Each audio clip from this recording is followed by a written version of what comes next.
श्रोते हो, एक सुंदर अशी गोष्ट आहे, आपल्या जीवनाला नवा अर्थ देईल. एकदा बेडकांना वाटलं की आपण शर्यत लावावी.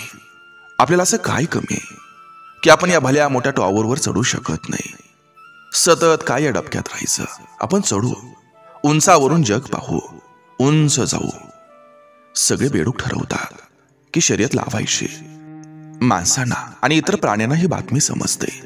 तुफान गर्दी जमते. लोक हसतात, पाली चिडवतात.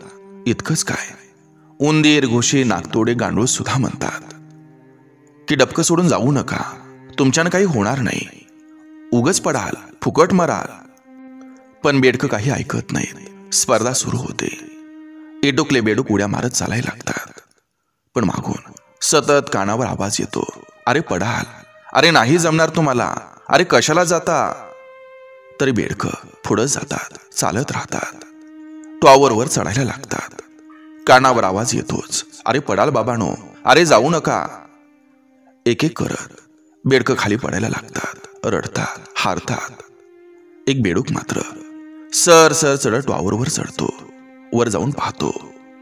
ते विहंगम दृश्य पाहून खुश होतो. लोक टाळ्या वाजवतात. इतर प्राणीही अवाक होतात. हे घडलं कसं. तो बेडूक खाली उतरतो. सगळे त्याला विचारतात, अरे तुला हे कसं जमलं. इतका विरोध, इतकी टवाळी, तरी तू हे कसं शक्य केलं. अरे तरी तू डबकं कसं काय सोडलंस. तो बेडूक काहीच बोलत नाही. तेवढ्यात एक म्हातारा बेडूक येतो आणि म्हणतो, अरे बाबानो, तो जन्मता कर्णबधीर आहे, त्याला ऐकूच येत नाही. सगळे गप्प होतात.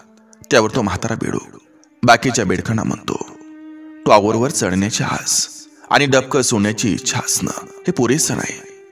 लोक आपल्याला चिडवतात, आपल्याला हरवतात, आपल्याला नाव उमेद करतात.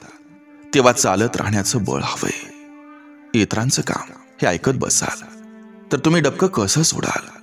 यातून जमेल तर काहीतरी शिका. प्रगती करताना लोकांच्या म्हणण्याकडे लक्ष देऊ नका. श्रोते हो, कोणतीही गोष्ट साध्य करण्यासाठी फक्त शक्ती असून चालत नाही, तर त्याला सहनशक्तीची जोड ही असावीच लागते. माणूस जेव्हा जन्माला येतो ना, तेव्हा त्याला नाव नसतं, पण श्वास असतो. आणि ज्यावेळी तो मरतो ना, तेव्हा फक्त नाव असतं, पण श्वास नसतो.